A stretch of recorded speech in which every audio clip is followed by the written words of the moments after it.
I want to talk to you about critical options. And looking at that, and looking at some of the definitions of options: decision, self-determination, choice, preference, desire.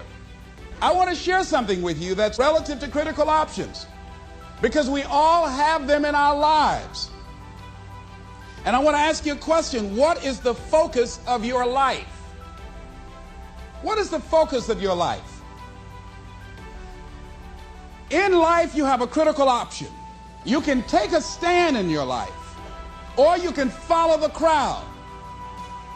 See, people who follow the crowd, their lives are not focused. They're not immersed in anything.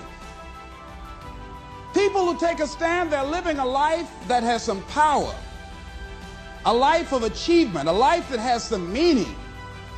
People that are taking a stand in life, they are consciously involved in a process to design a life of substance. People who are following the crowd, these are people that they're just doing what everybody else is doing. So that's a crowded road over there. They're following the followers. I want to talk to you about taking a stand with your life. And what are some of the things we can do that will enable us to give our lives up in a way that has some purpose and meaning, that can be real for us, that can give us a sense of fulfillment, of joy and happiness and peace of mind. See, most people are bored with life. Most people feel that life isn't worth the hassle, that life is just wearing me out. It's boring, it's monotonous. I have nothing to look forward to. Here we go again, another Monday morning. TGIF Day, thank God it's Friday. Here we go again, oh boy. You see what the man meant about many people die at age 25 and don't get buried until they're 65? Doing the same thing the same way every day, looking at these faces, just walking around. I mean, you got to be aware of these faces. They affect you, you know. Try to stay around pleasant faces, and if you have an unpleasant face, try and smile more. It's good for your health.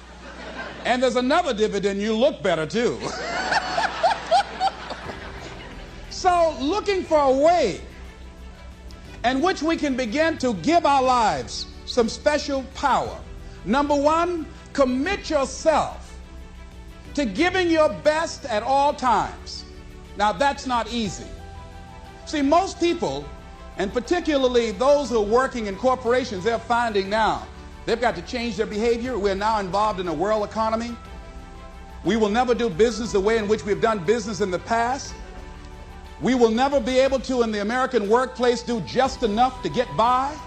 Now the standards have been raised. Quality and productivity has been increased because of the competition.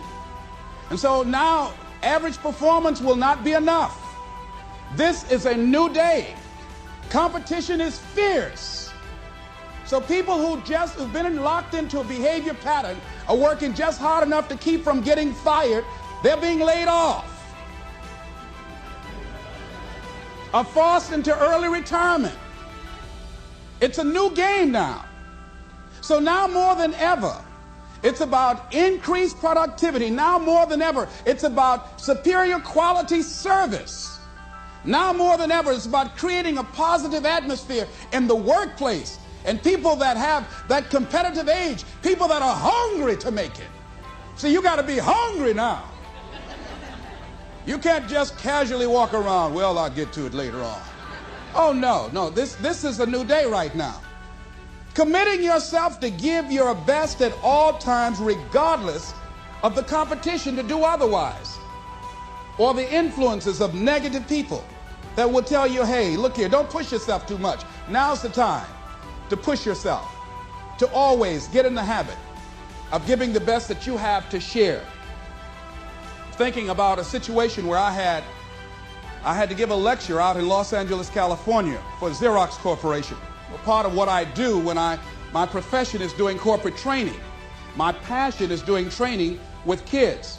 So when I go someplace, I always try and arrange for a community group to have a group of young people together for me to work with them on a volunteer basis in the evening.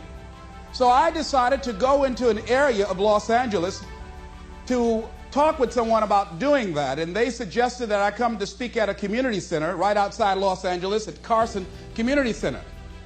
And because of the gangs in Los Angeles, one of the young men that was coming there to organize it, and his mother, he had a twin brother, and he took an interest in me because I have a twin. And his twin brother was the victim of a gang ritual. They brought in a new member in a gang, and he had to prove that he was really with them and committed. And his job was just to select anybody at random and kill them. And he did that as this young guy was coming out of a store. So they told me, Mr. Brown, would you come over and talk to the teenagers here? There's a lot of depression and despair and hopelessness and people feeling powerless about the gangs. And bring with you some handouts and materials so you can do a workshop. And parents will be involved too. Would you be willing to do that? I said, well, I'm doing a full-day seminar, and I'm usually just physically exhausted afterwards. How many people you say you're going to have? We guarantee at least 400 to 500 people there. I said, okay, I will come there and work with them and take them through this intensive. It's called Project Respect, how to create a shift in the community, how to get young people engaged in a process of creating positive peer pressure rather than buying into the negative peer pressure. Instruments and techniques of how we can provide ongoing coaching for young people to begin to change how they see themselves and their values and how to resist negative peer pressure. So I came there after working in a seminar, totally exhausted, in that Los Angeles traffic. It took over an hour to get there. Got there, they only had 7 people. I had an attitude.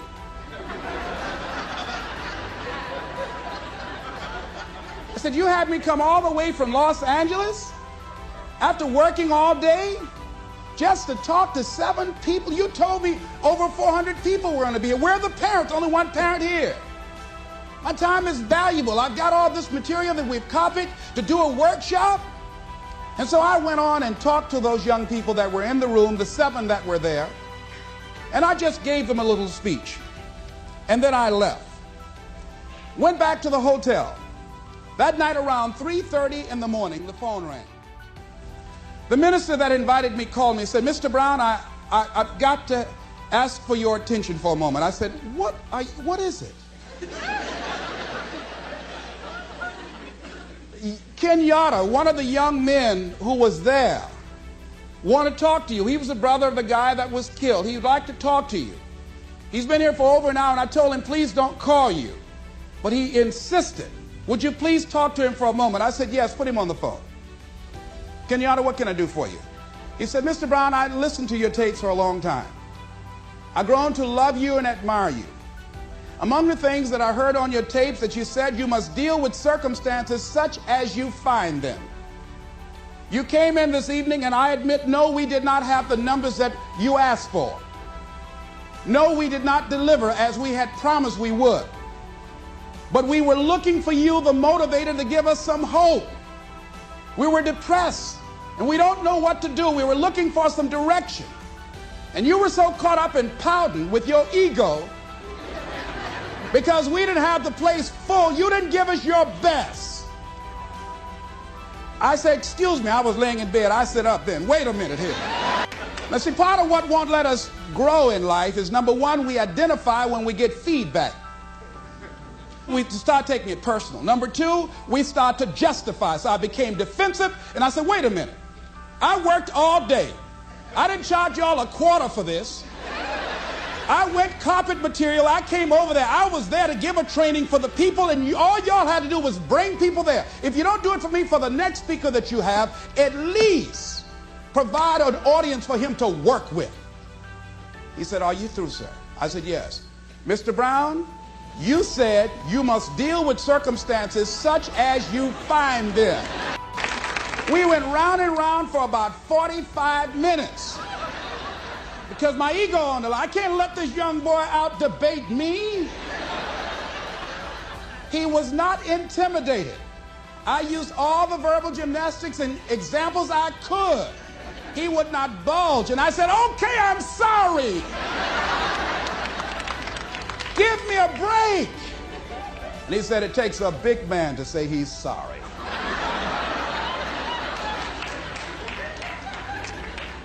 That night, after I finished that young man, I prayed. I stayed on the floor by the bed. I said, Lord, if you ever give me a chance to speak again, I don't care if it's one person in the audience, I'm going to wear that one out. I learned my lesson. I want to read something to you called The Builder that kind of touched me. Because when you start looking at giving your best at all times, that's not easy. But when you are committing yourself to doing something, those are the standards that you set for yourself, because that's who you are. If you're working on a job where you're miserable, they're not paying you what you're worth. You don't like the work, you don't like the people, and you're dissatisfied. If you have decided to continue to take a paycheck, you owe it to yourself to give it your best effort. If you get in the habit of being mediocre or doing just enough to get by, you're not hurting anybody but you. You're cheating you. The builder. There was a man who was an efficient builder. He had worked for years in a large company and had reached the age of retirement. His employer asked him to build one more house. It was to be his last commission.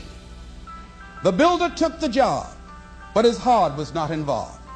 He used inferior materials. Timber was poor, and he failed to see the many things that should have been clear to him had he shown even his normal interest in his work. When the house was eventually finished, his employer came to him and said, "The house is yours. Here's the key. It's a present from me." The builder immediately regretted that he had not used the best materials and engaged the most capable workers. If only he had known that the house was for him. Whoa.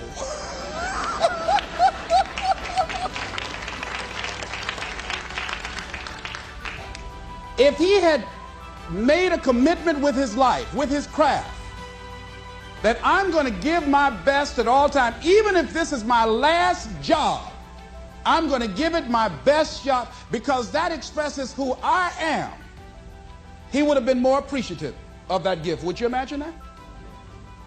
I think that makes a very good point. The next thing is, live each day with integrity. Don't try and get over in life. Don't try and cheat. See, a lot of people like to try and cheat.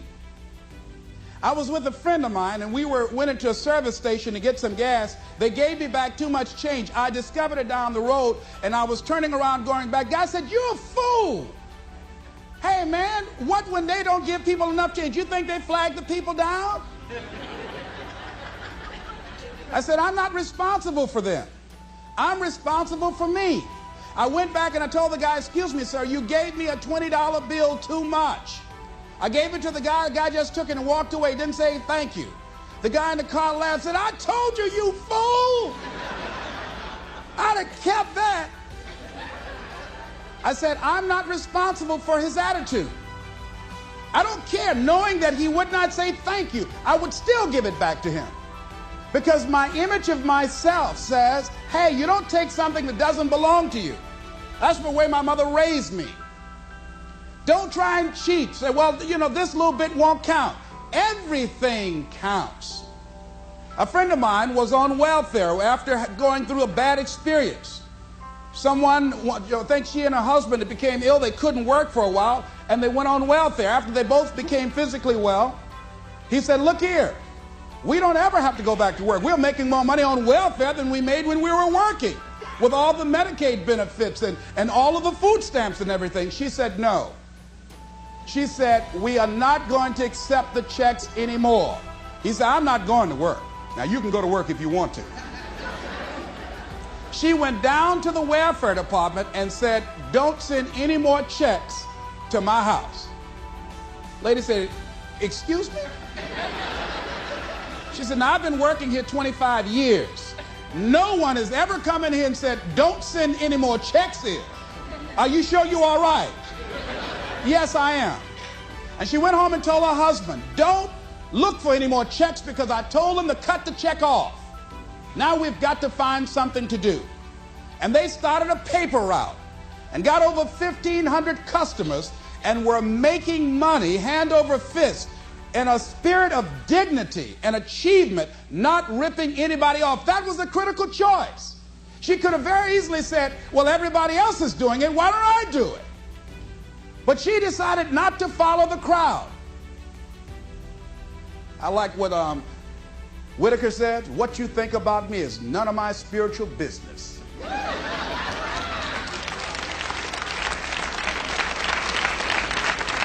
So when you're keeping integrity with yourself, you know that's going to bring you under a lot of pressure.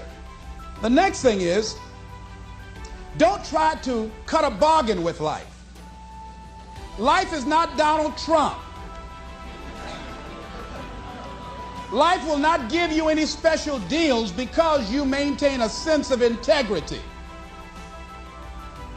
Anybody ever try to cut a deal? Raise your hand, please, if you know what I'm talking about. If you try to cut a deal, there are no deals. There are no deals.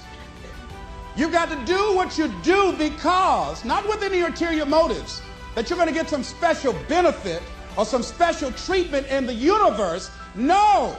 Doesn't mean that somebody might not steal your car while you're trying to do some good for somebody. No, there won't be any special light around your car. They will take your car too.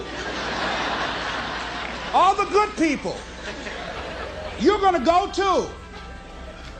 You've got to do what you do because that expresses who you are, and for no other reason. They might not have a banquet to recognize you or give you a special little plaque and dedicate a day in your name. No. Do what you do because that's you. The next thing is dedicate your life to something. Dedicate your life to a cause larger than yourself. See, if you dedicate your life to a cause larger than yourself, you're not following in the crowd. See, if your life is not dedicated to something of value, and I like what Howard Thurman said, who was one of the mentors to Dr. Benjamin Mays, who was a mentor to Dr. Martin Luther King, he said, the quality of life is often determined by that to which the individual is dedicated. If the dedication of the life is vague and diffuse, the quality is apt to be poor and weak. There is much to be said for the intensity of life. See, most people are not intense about living. Most people are very casual about life. They haven't found anything to become intense about. So when you dedicate your life, you don't care anything about the odds. Somebody say when the dream is big enough, the odds don't matter. See, when you dedicate your life, you bring on a special power. There's a power in you that people, circumstances, events, and I'm not talking about the physical you, I'm talking about the real you, the indestructible, invincible, perfect essence of who you really are, that can bring a government to its knees, that can change the course of history. When you dedicate your life like a Nelson Mandela, who has decided to sacrifice his freedom, all he has to do is say whatever the government wants him to say, and they'll let him go free. And he can go to a foreign nation and say, I just said that because I've been in prison for over 20 years.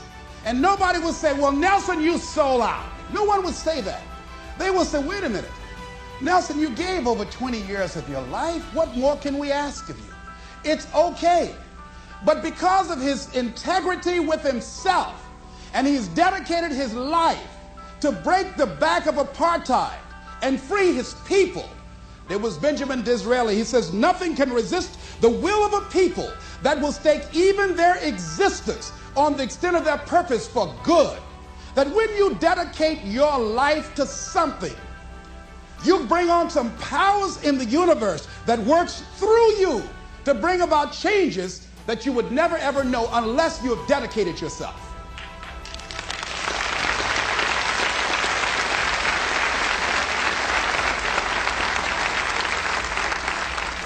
So I say to you that there is a Mother Teresa in you. There's some work for you to do. I say to you that there is a Nelson Mandela in you, that kind of commitment, that kind of spirit, that kind of personal power, that kind of vision of allowing yourself to be used by life is in you, that all of us came here to do something, to make a difference. And in a historical context, the world will never be the same again because you came this way. Anytime somebody asks me how I'm doing, I say I'm doing better than good and better than most, and sometimes even better than that. Let me tell you where I got that from. When I was involved in broadcasting, I used to have the first hour of my show as a disc jockey in Columbus, Ohio. I used to give an inspirational program. And there was a lady that used to call me by the name of Audrey Pelmore. Audrey worked at University Hospital. Audrey was an enthusiastic personality that everybody liked her. I mean, she had a radiant smile, and she was just one of those people. You ever meet one of those people that everybody just liked them? She was one of those kind of folks. Audrey became stricken with muscular sclerosis at a very young age.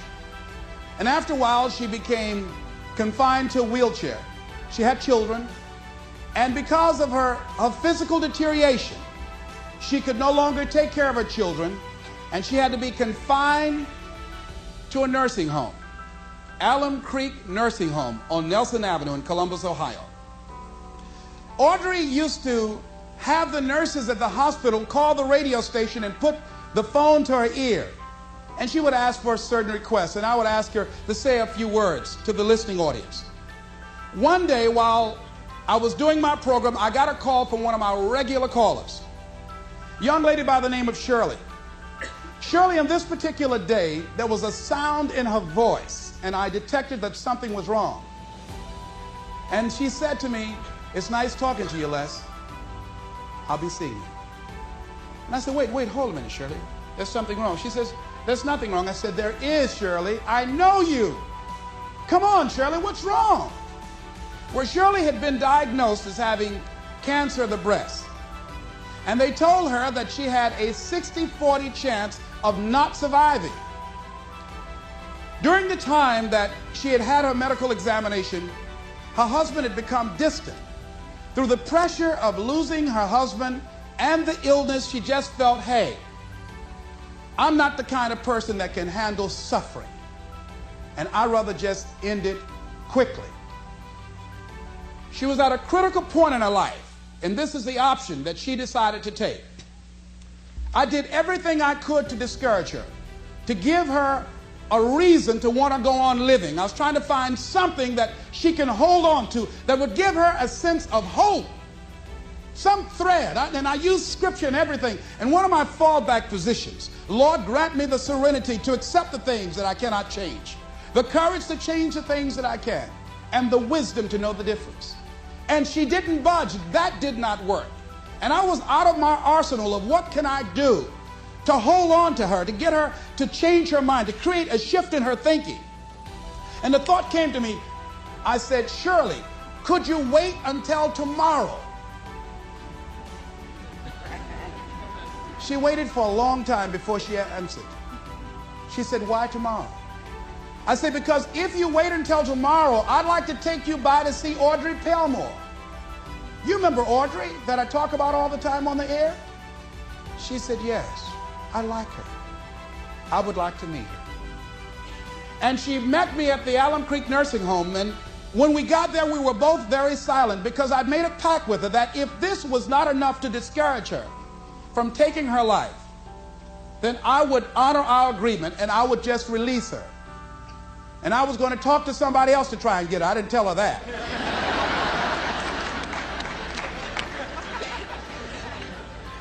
As we walked down the hall, I did not know exactly what to expect. I had not seen Audrey for some time. When we walked in the room, there Audrey was, all twisted and physically deformed. She had no voluntary use of her arms. She couldn't even fan a fly out of her face. She couldn't get up and move around. And we had to get close to her because her vision was blurred and she can't speak very loudly. And her hearing was somewhat impaired. And as we drew closer to her, I said, Audrey, this is Les. And I have a friend with me named Shirley. How you doing, Audrey? And with what strength she had, she said, better than good and better than most.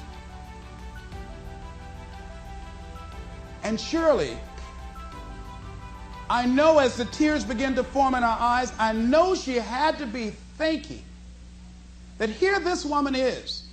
She's been on her back, a prisoner in her body for 17 years. She can't turn herself. She can't get up and go to the restroom. She said to me, Les, I'd love to be able to get up and walk out of here with you. I'd love to be able to take care of my children, to be a mother to them, to see them graduate from high school. She said, Les, I can't do that. And I'm doing better than good and better than most. Shirley had to be saying within herself, what right do I have to feel sorry for myself? What right do I have to cry out, why me? And she decided and left there with a commitment that she wanted to live with whatever time that she had left, that she had no right to cut the time off. She had no right to do that. And she left there with a new determination, a new spirit about her. And that's something about what we have, that you have. There sometimes your options are frozen. See, Audrey can't walk out of a hospital. She did not have the capacity to take care of her children, but she had a freedom of spirit. And that's what we have, wherever we are, with whatever hand that life has dealt us. We have the freedom of spirit. We can go through life whining and weeping, or we can have the kind of spirit that people will say, hey, there's a blessing to be around that person. The staff at the hospital used to go in her room to be encouraged and inspired by her because she didn't feel sorry for herself. And she didn't go through life blaming everybody. I'm reminded of a young guy who was on a bus, a little young fellow, and some kids were picking at him, some bigger guys, and they kept on thumping him on the head and hiding their hands. And so he got tired of them doing that, and he stood up so he would not be around them, out of their reach. And they took him and said, sit down. They set him down. And he stood back up and said, I don't want to sit down. They said, sit down. Didn't we tell you? And they pushed him back down. I don't want to sit down. They said, sit down. And they held him down. And he looked at him. He said, you might hold me down, but I'm standing up inside myself.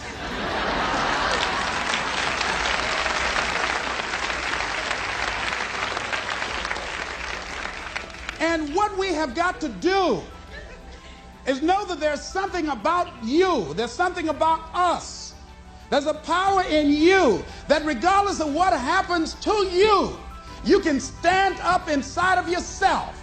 I think that's what the poet meant when he says, out of the night that covers me, black as a pit from pole to pole, I thank whatever gods there may be for my unconquerable soul. You have an unconquerable soul. Something that George Bernard Shaw said that I think has some power for us. I'd like to share it with you. He said, this is the true joy in life. And one of the things that he said, and I love when he talked about man and Superman, he said that we should establish a tribunal where people would be required to come once a year to give a reason why they should be permitted to go on living for the next year. Can you imagine all the do-nothings hopping from one foot to the other trying to give some justification why they should be allowed to live for the next year? Well, what do you do? I drink a little bit. What are you contributing to life? I go to work every day. No, are you making a difference in the universe? Why should we allow you to continue to occupy this space? Can I come back to that one?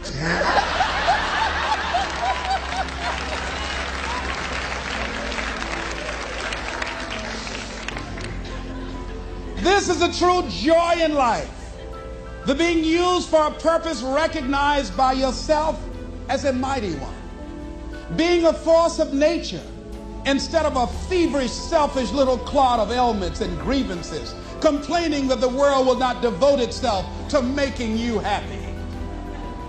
I am of the opinion, George Bernard Shaw goes on to say, that my life belongs to the whole community.